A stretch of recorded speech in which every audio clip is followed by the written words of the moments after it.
শুভ সকাল বন্ধুরা। সকাল থেকে উঠে চা খাওয়ার পর বেরিয়ে পড়লাম খড়গপুরের উদ্দেশ্যে।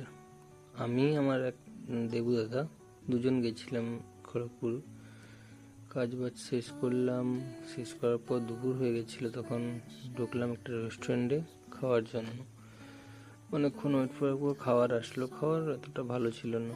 খাওয়ার শেষ করে আমরা কাছাকাছি ছিল একটা নার্সারিতে ঢুকলাম গাছ নেওয়ার উদ্দেশ্যে, কিন্তু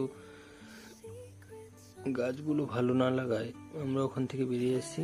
ওখান থেকেও বেরোতে বেরোতে সন্ধ্যা হয়ে গেছিল। সন্ধ্যাতে বাড়িতে পৌঁছে দেখলাম দোকানের সামনে কাস্টমার সব লাইন দিয়ে গেম খেলছে।